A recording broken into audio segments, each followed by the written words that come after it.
And their games have gone on to become published, or are about to become published. They will either have had a successful Kickstarter, and their game is soon coming to the market, or their game is already on the market, in the case of VivaJava.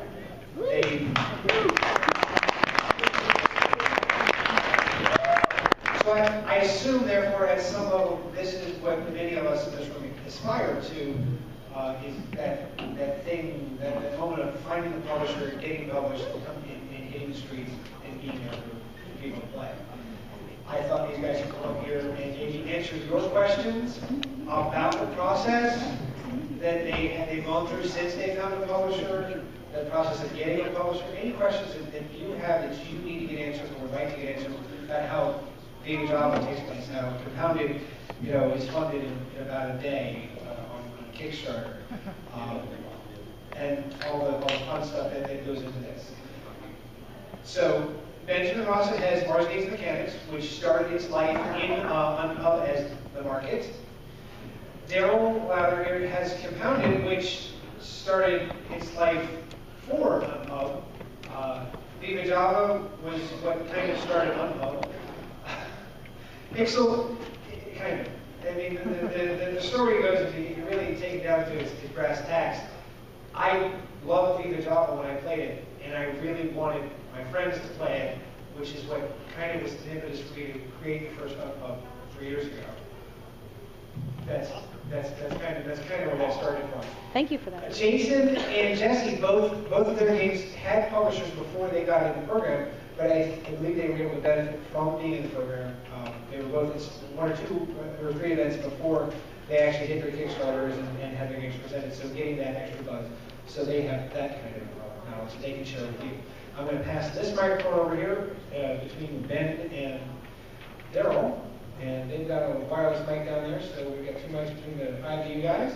And we'll take over questions from the audience, or would you guys have to hear from them first? Let's hear from them. Hear from them. Hear from them first? All right. Ben, we'll start with you. I'd be happy to answer any audience questions.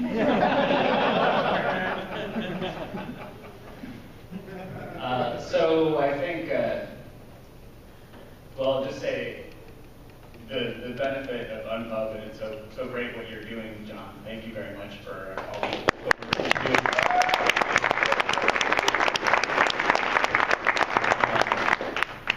I mean, for designers, right? There's only so many times we can play our own games and think that it's the greatest game ever. And so going to a place, who mentioned this to me today? Going to a place where the playtesters come to you, right, is the ultimate in what you need when you're designing games. And so this is it's been fantastic, and it's great to see it grow.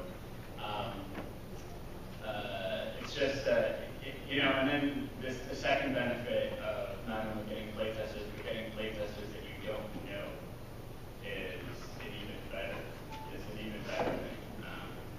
And so it's been great to be part of this program. We're really lucky to be here, on the East Coast. Most of us, I think, close by.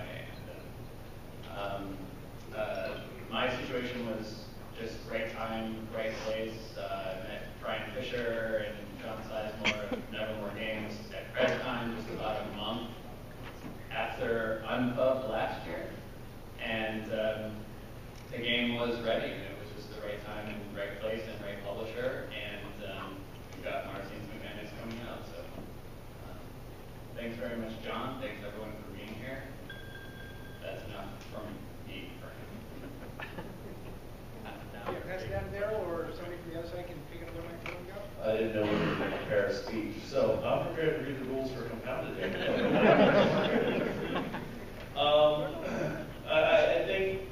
I think the best way to sum it up is just by a recent tweet that I just got from another designer that just said, "Just another Unpub3 panel with a bunch of losers." Brad. No, it's weird. The title All-Stars, that's kind of weird. I came up with it like 3 or 4 days ago, but I needed to take some. No, that's fine. I don't know. It's just, it's going to sound very corny, but I'm sick, so I can't think clearly enough. My wit is not the best right now.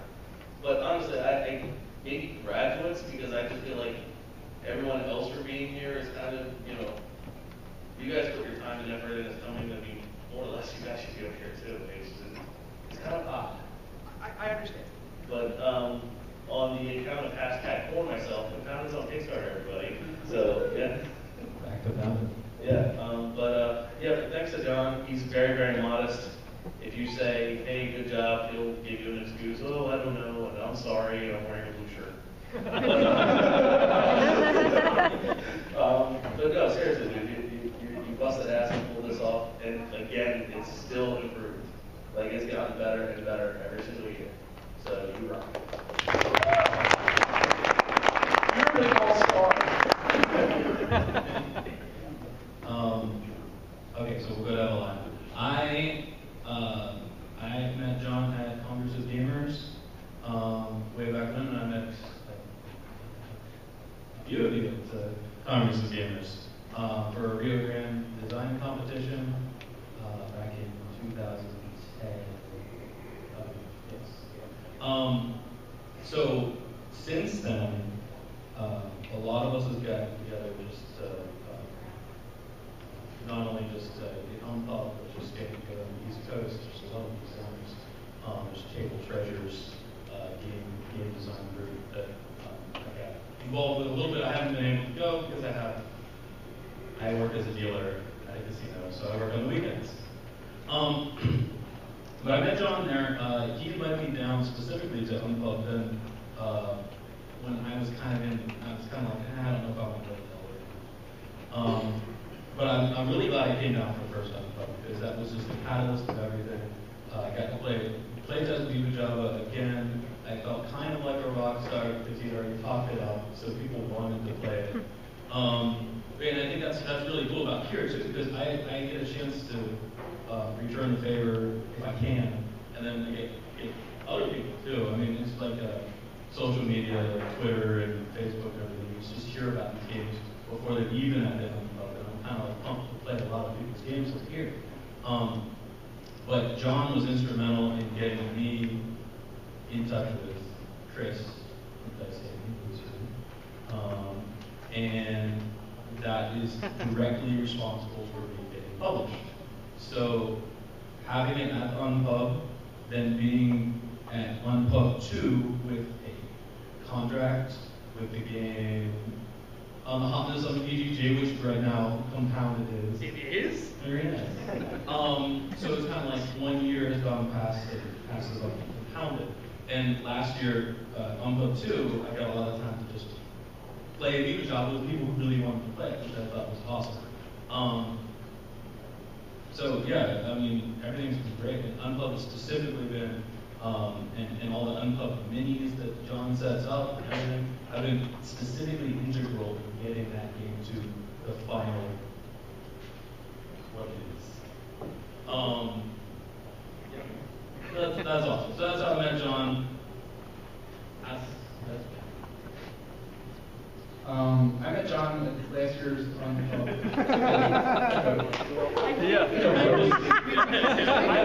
At some point, this is your life. You wanted them to talk first? I'm looking over the Unpub. Turn into a roast. Yeah, the last year. Yeah, roast. John sucks. No.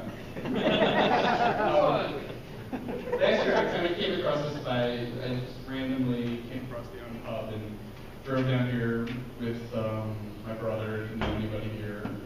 It was any couple people on Twitter and all, but it was really cool. I got to play my game and get really, really good feedback from people who really like to play games and other designers who really care about even making your own game better. So that feedback was incredible. And then through all the Unpub minis, I said I'll go to every single one of them that's within 2 hours of driving. They're awesome. They're 6 people with 6 teams, super focused, and everybody just wants to help you make a better game. And with them, it's awesome because I get to play every game. I'm like here where three said that. But all the Unpub minis are awesome, and it's all helped craft a better game through groups and everybody's input.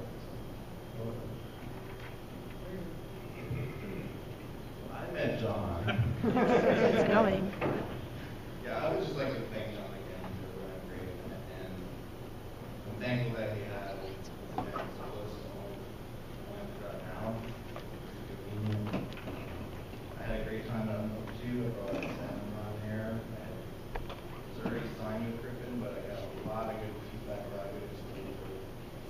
It's kind of my team. I think it was great. We did our Kickstarter and everything. I just appreciate all the other designers, all the other players. A lot of good feedback to us. It's very helpful. That's all I have. Before we begin the questions, if you have any hard questions, direct them to TC. So, is there anybody out there who has a question? Again, it doesn't have to be about the Unpub program. It really doesn't have to be about how people met me. That's not important. It's about how these guys went from being you to being All-Stars. Philip or Ryder Pizza. Anyway, I just picked Philip because he's a nice guy. And Ryder Pizza because he's got a lot out there. I can ask leading questions to help move things along. You may ask whatever questions you want to I ask. have a question for you. For that. Yeah, for you guys. No, for you, John. I know. All right, so, what process did you use to get your game specifically in front of publishers? How many publishers did you send your game to, and what sort of responses did you get back?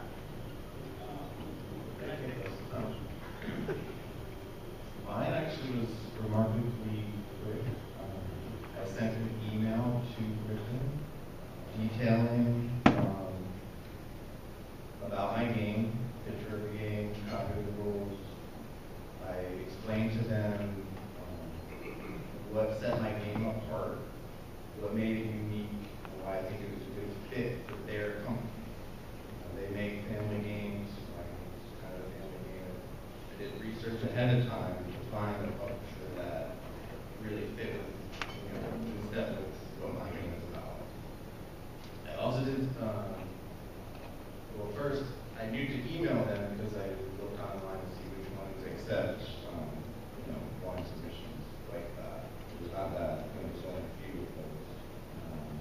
I sent it to another company, I never got a response to this day. So That happens a lot. that happens. Griffin, they emailed me back probably a month or two later and said that they were interested in it and that they would like me to send them a project. So I sent it out and then they tested it for 3 or 4 more months and then they got back to me after the contract. So I feel very fortunate to have gotten that done that quickly. Go to conventions.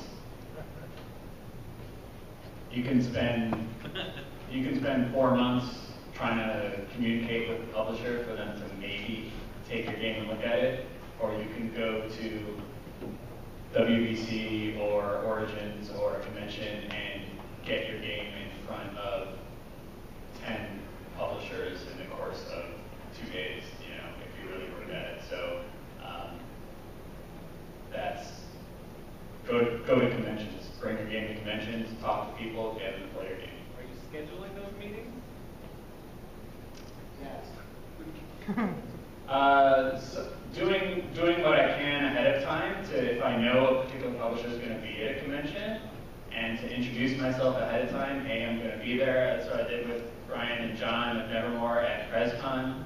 I knew they were going to be there, and so I emailed them just introducing myself. Hey, I'm going to be down there.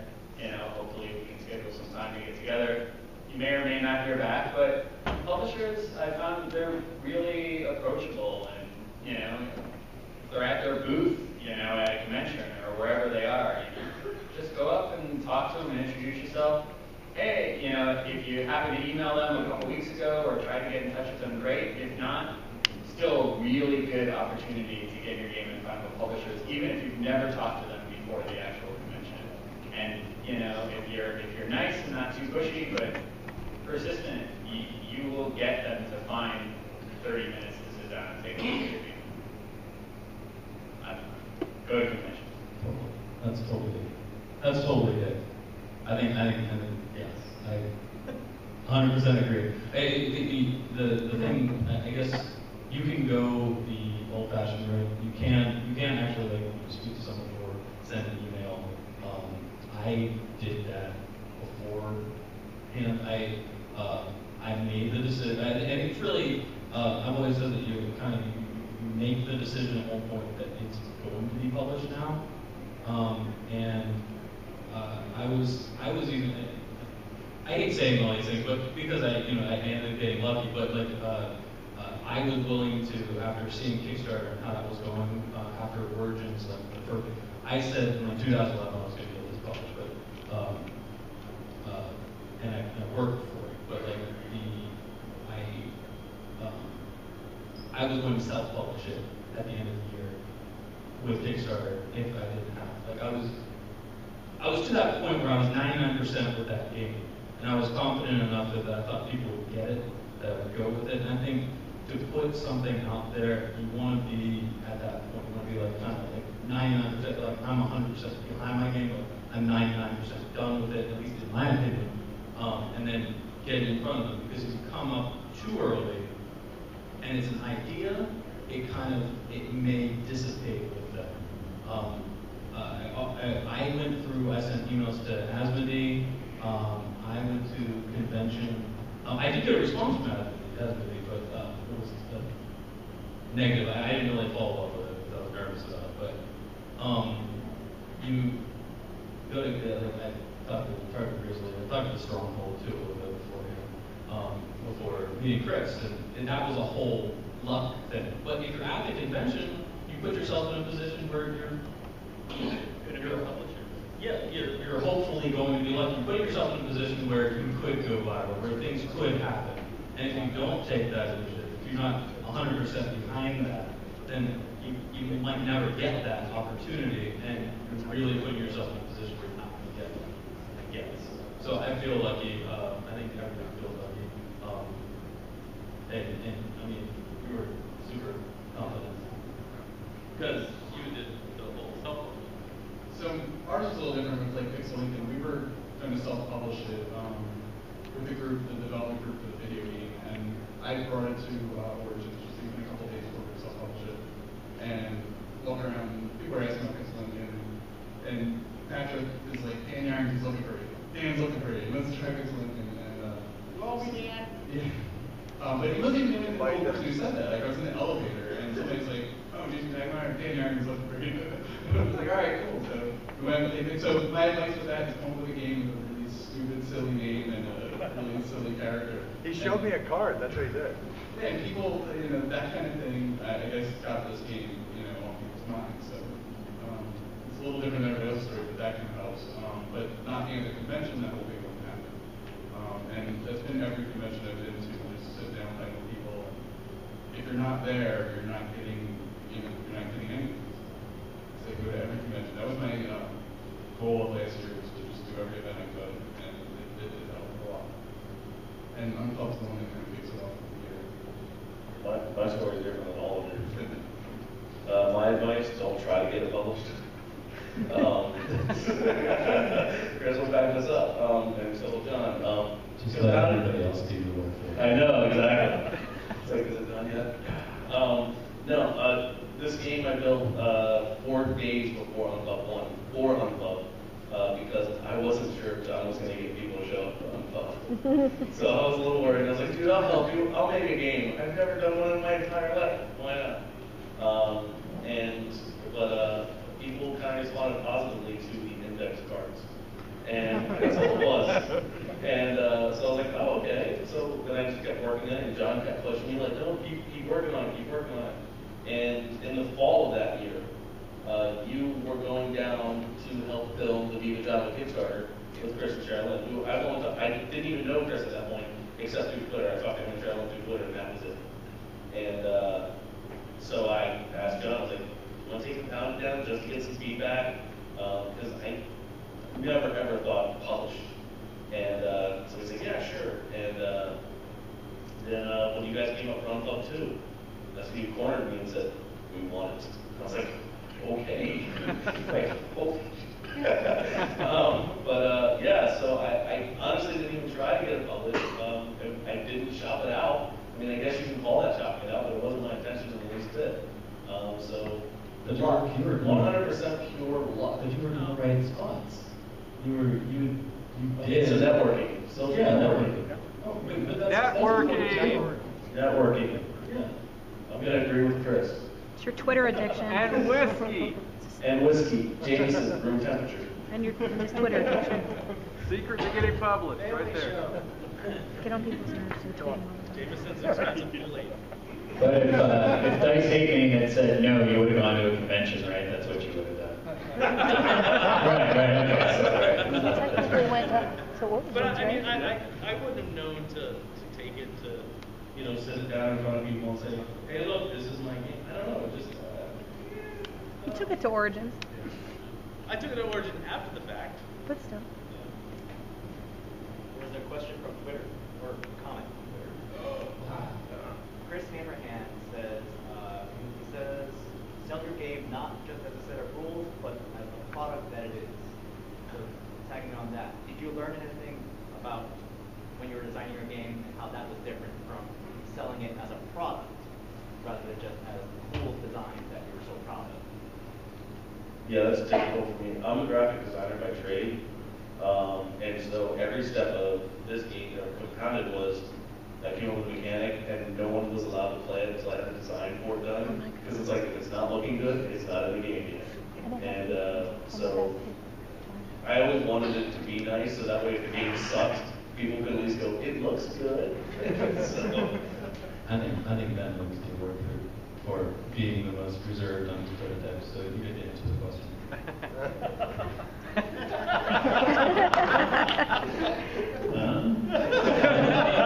You mean I have the worst looking prototypes? No, I am saying it, yes. I I'm do. saying that is real design work.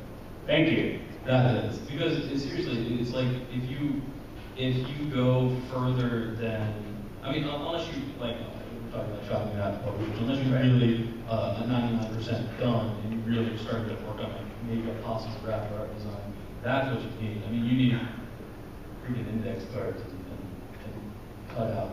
Yeah, I agree. I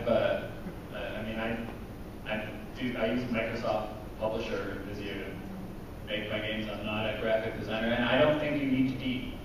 I think that if you have a game that works mechanically and it's a good game, as long as you put enough effort into the presentation that a publisher will take you seriously, then it's good enough to show and put in front of them. You don't pay for art. You don't have to have professional graphic design done for a prototype. As long as it looks like you care about it, I think a publisher will be happy. Publishers can comment on that, but yeah. I will say that publishers do like when they have to just sit back and not do anything at all. I wouldn't say anything at all. You're drinking Jameson, come on. Is that the question you were asking though? I'm not sure. He was talking more about how you, when you're talking publishers, you were mentioning that you introduce your product as something that would stand out in your catalog and why it's set it apart. That's different than just a good design. Right. So you're like thinking about the publisher's catalog and what you're trying to sell. So. I don't know. I think what's the interesting decision in your game? What's the interesting, for me mechanically, what's the interesting thing about the game, and sell it based on that. I mean, nothing is 100% unique, right? I mean, there's deck building and TCs is pretty awesome, but resource management and set collection, but this, hey, I have this set collection game, but it does this. It's a new take on doing this, and then really push that. And so that's how I approach it. What's unique about your game, and push it that way. I think what you mean is once your game is ready mechanically and it's sound, and you've done all your testing and everything, it then becomes a product that you're trying to place before a publisher and get them to accept it. So you have to think about that. Something like this. I know I did. That sort of made me choose which publishers I tried to get. I bought it before them. try to match my game to their catalog. Yeah, I can send, good fathers sending it to the board and companies and something like that. But, and that's an extreme example, but you kind of take your game, look at it, what kind of game it is, what's your target audience, and then pick your publisher accordingly. I just want to follow up on that because we actually just redesigned our submissions form to do just that. Because if people will be like, I have this great game, it's a set collection game, it's the best set collection game ever. Like, okay, what box size is it going to be in? How many cards does it have? What types of components do you want to have? You don't have art and graphics, that's fine. But what style do you want it in? Is it in the style of Kung Fu Panda flashbacks? Like, visually, what is your vision for the game? And if you've just been like, visually, I just see it as mechanics, then that doesn't help because people don't buy mechanics. They buy the blurb, they buy the stuff. So I think that's what Chris is trying to get at there is like, what is it eventually going to end up being? If you can't visualize your game existing as a physical thing on a shelf, then you're not ready to submit it. That's what I would say. Okay, so can I follow that? So my question was going to be how important is theme to the design, but now I'm starting to think how important is theme to the presentation. So I guess my question is both for you guys on the design and for you publishers on how important is the theme to the presentation when you first see a design? That's one of the kind of things that I do. Even with Brian Fisher here has like a design contest for today, and it was 2 dice or 4 dice and 4 20 dice, cards. 18 cards. 20 Yeah, so even doing that, I was like, all right, I got my theme. I'm gonna get my artist on hand. I'm just gonna go as far above and beyond as I can, just because that's the kind of thing that I'm not a publisher, but I feel like that's the kind of thing that catches the eye before anything else. And it's kind of the opposite of what Ben does, where it's bigger and bigger, but super mechanically sound. Mine's I'm just gonna try to look as good as possible, just to even get past that first step. And I'm just not as good mechanically. But that's my approach, is really just nailing everything and get the best art I can do, everything to capture that theme, to at least just get beyond that first view of it. I think another great answer about the theme thing is look at the games that are up here. We have Mars and Steampunk mixed together. We have Chemistry, Coffee, an 8-bit President, and Racing Fish. So I think not only having mechanics being unique, but having a unique theme that also sets it apart, like where you can go, oh yeah, I played the 8-bit President game, and everyone goes, oh yeah, Pixel Lincoln. Or the Coffee game, everyone goes, oh yeah, VivaJava. I think that helps immensely. So, yeah. It's kind of weird though, because this is indie right here. Yeah, it's all indie. This is very indie. No, like this is not, well, maybe Pixel Lincoln falls in, but it's still, it's 80s retro indie. Not that makes us love our publishers any less. But no, I think it's very cool that we have this here, because these are completely crazy games. I think just put in the same row, because they all show different themes. I think most of the time you're going to see, if we were reasonable and we all wanted to make money, we would see dungeon crawl, dungeon crawl, dungeon crawl, dungeon crawl, space game. The zombies, yeah. Zombies.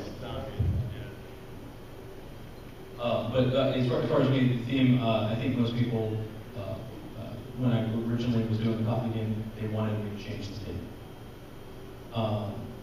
And I stuck to my guns. I was like, I'm just going to do the coffee game.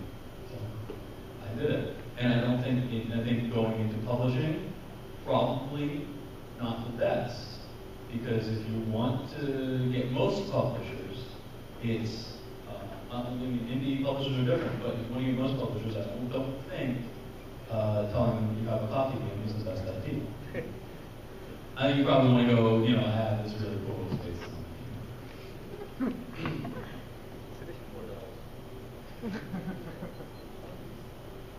I made a game about designing board games, so don't ask me about gaming. You collect tweets, it's awesome. That's sick. If you could travel back in time and tell yourself one thing when you just first started making first game, what would it be? Good question.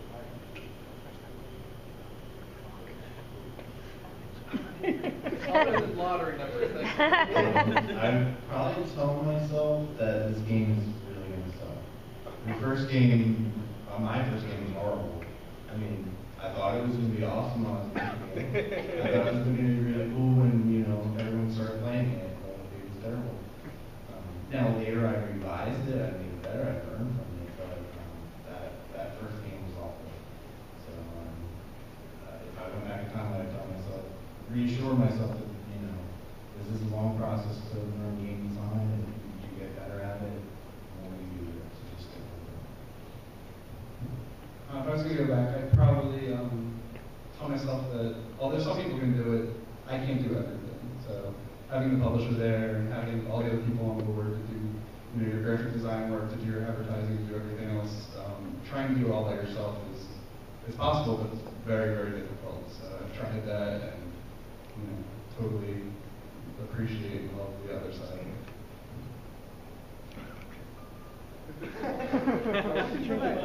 it. Don't overreact. I had a couple games, obviously, this is club play testing. One of it was with the event in Maryland. What was that? Games of Gamers? Yes, yeah. And Compounded flopped horribly. And the reason for that is because I had another game earlier, and one thing went wrong. And as opposed to thinking it was just a bad game, I was like, oh, the game's not working. So I redid everything, and then I took it to that event and said, okay, it's going to work. And it failed even worse. Like, everyone was like, really? Like, and so don't overreact. Yeah, just do small changes, not everything all at once. Because you'll end up going back and fixing what you want fixed. And then fixed. I'm sick, sorry. I have two things. One is simplify. My inclination when I first started designing games was to put everything into it to make this big, awesome game with all these things. And I'm still learning the lesson with every new game I sit down to design, including the ones that are over there, including this one. Figure out what the interesting thing about your game is. What is the interesting decision that people are making? And then strip away everything else that does not directly support that interesting decision. And make the game lean and don't put everything into it just for the sake of doing so. So simplify would have saved myself tons of hours of design time if I kind of realized that earlier. And you have to then keep reminding yourself of that every time you sit down with a new game. Inevitably, it's too much, it's too big, and you have to take some out. For me. Yeah. Yeah, you raised your hand earlier. So. Yeah, right. DC didn't answer the last question. You wouldn't change it? I go back and joined Twitter earlier. Yeah. Honestly, like a year earlier. That's about it. How many times did you guys play test your game until you felt you were at that 99% spot? I worked on I worked on VivaJava for when it was picked up for publication. It would be 2 full years, I believe. And that's not from concept. I guess about 2.5 years. And I know there's a lot of people. There's people out here that are like 6 years and 5 years and stuff. But at the same time, 2.5 years is a good amount of time. Not all of that was spent playtesting and everything, but I really think it's especially early. It's tough.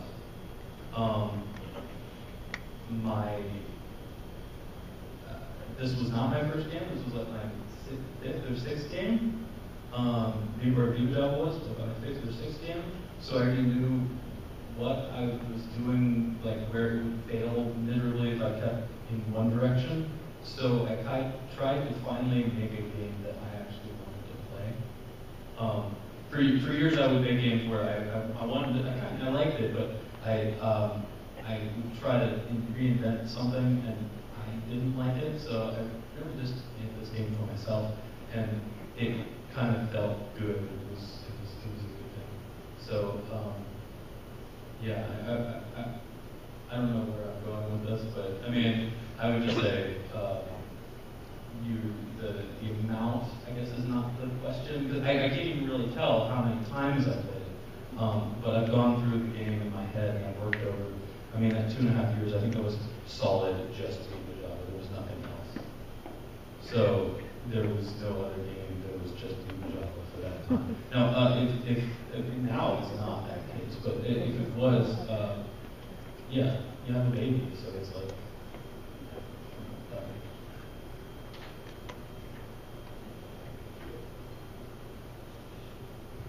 The only other thing that I would say is regarding playtesting, again, I figure that 1 hour of playtesting with other people is probably worth about 10 hours of me sitting in front of my computer trying to figure it out on my own.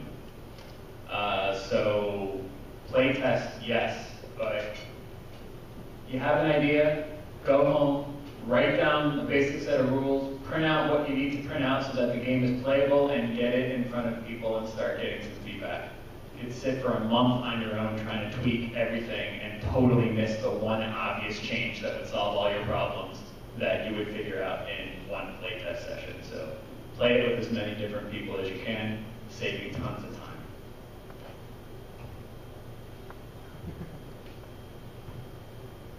How do you manage constructive criticism for your games? There's criticism that actually fits within the core, and there's criticism that pulls it to various extremes. So how do you decide and weight that criticism? Flipping tables and punching walls.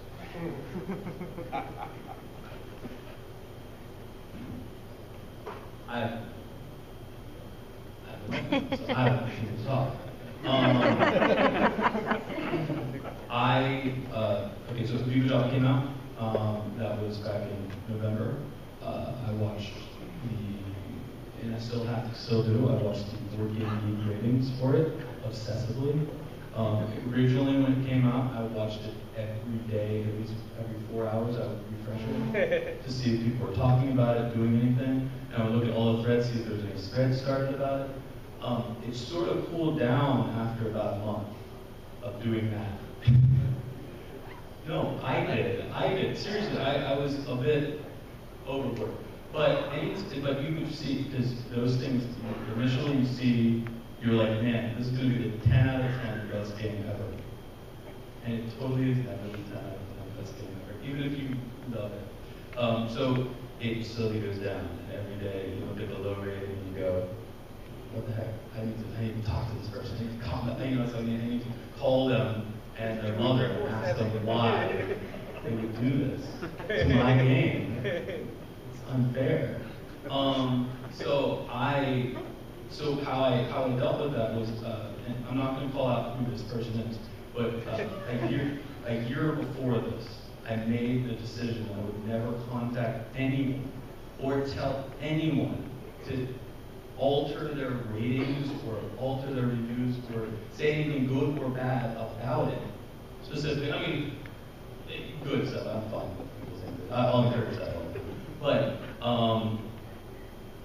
the reason was I got contacted after I didn't like something that a game that someone made. And I understand now that how it feels when someone really doesn't like what you made, and they express their opinion about it, because they contacted me about it and said, I don't think you played it right. I don't think you did this. I think you should give it another shot. This is that, this is that, this is that. Assuming that it was somehow my fault. Everybody's got their own opinion, so it's not an issue. It's not something you should focus on, but it's really tough. And if you're as obsessive about those things as I can be, it's really tough to have that criticism. So, I mean, you have to compartmentalize, I guess. You have to say that I'm going to look at all the bad ratings of other games so that I don't feel bad about the value of the and I'm going to force myself away from the computer, so I'm not looking at this stuff. At least that's how I deal with criticism. Or I just get really angry. I know them. But yeah. Most of the rest of us, it's all been before release, so we kind of haven't experienced that.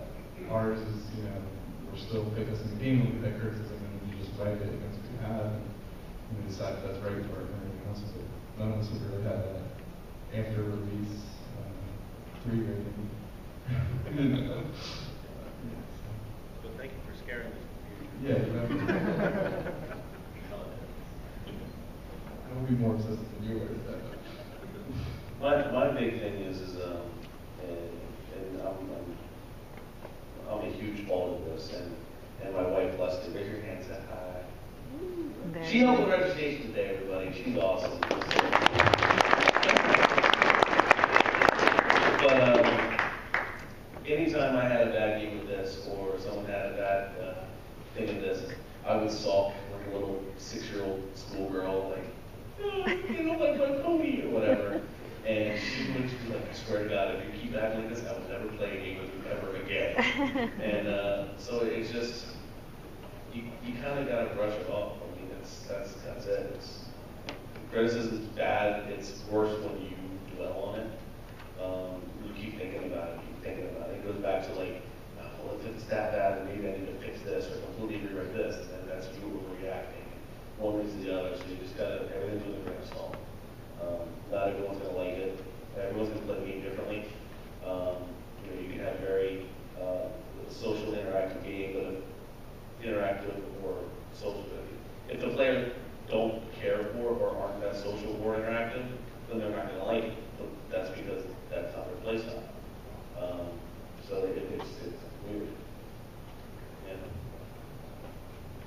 I would say look at it as an opportunity. Look at it as an opportunity to get some honest feedback. I mean, if someone's being mean just to be mean, fine, we ignore them, or if they don't have the, whatever, don't understand. But, if you've got a deck of cards and you put 4 wilds in the deck, and everybody tells you that it's too much and there should only be 2 wilds in the deck, there probably should only be 2 wilds in the deck. So you can't get, wedded to your design. Look at it as an opportunity for honest feedback. It's a way to step back, because you are, it's emotional. You're probably too close to your own thing that you created to see it really objectively sometimes. If you get the same feedback over and over again, they're probably right. So just be open to that. Be open to that. I agree. I think you're getting constructive criticism, you have to just consider whether it's actually constructive or it's just criticism. And I would consider it and see if it applies to your goal from your design, how your design pushes towards your audience, towards what you're trying to do, what you set out to do. With the criticism, or it's constructive to help you go towards your goal and consider it, test it out, think about it, and maybe apply it. If it's not what you're trying to do with your game, then don't worry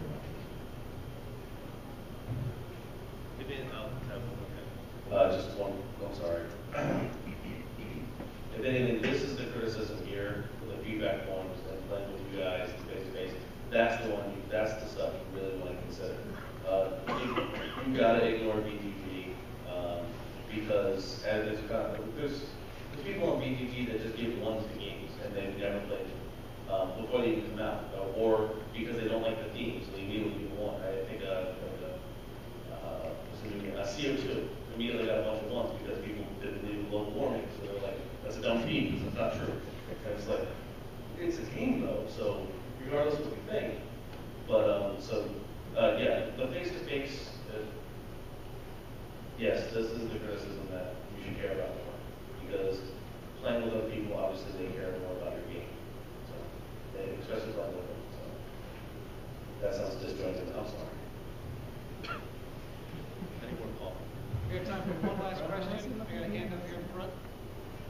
For those of you who made games that were garbage and you moved on from them, did people tell you they were garbage? Or were they like, oh, that's really good, you just keep doing it?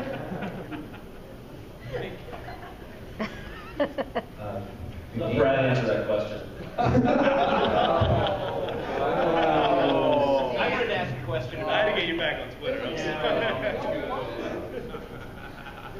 The game I designed that was garbage. It was pretty obviously garbage after I played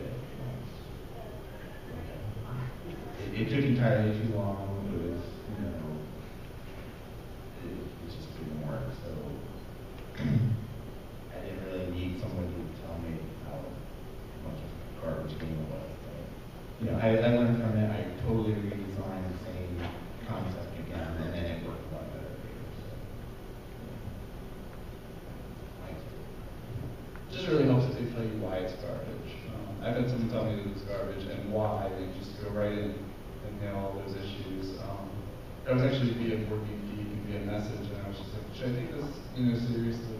And then I kind of sat back and realized that, other people had issues with the game as well, and really it was the same thing as that person saying, these are your garbage issues. I took all of them, revamped it, kind of put it out there, and got a ton of feedback that was like really, really good feedback. And so it does help if somebody tells you it's garbage. You gotta look at the core and see if it really is, if the entire thing is garbage or if you can salvage something out of it.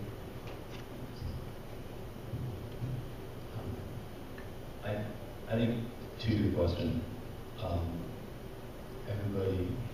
everybody seriously wants to tell you positive things,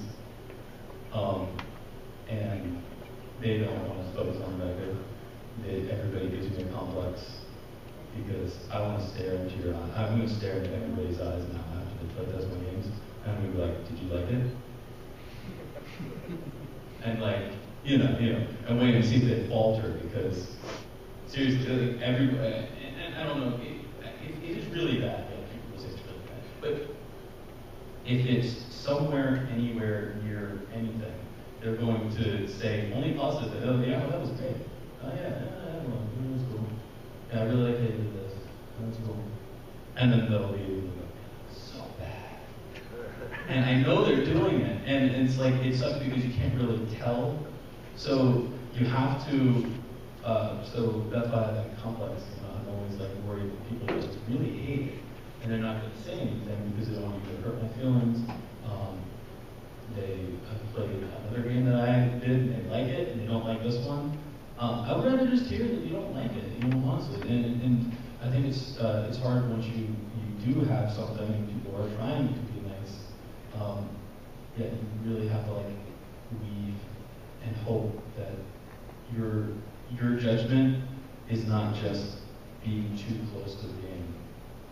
The only thing I can say about advice for seeing through that is being like, all right, what was the actual outcome of the game? Like, how far apart were the scores? What was the data that you could use? And if you're just kidding yourself, then you probably stop. But you should still focus on trying to improve it if you think it's working. I would say that so someone playtests your game and then asking them the question, so what did you think? Or did you like it? That's the wrong question to ask. Because people are going to go, oh, it was good. Yeah, I liked it.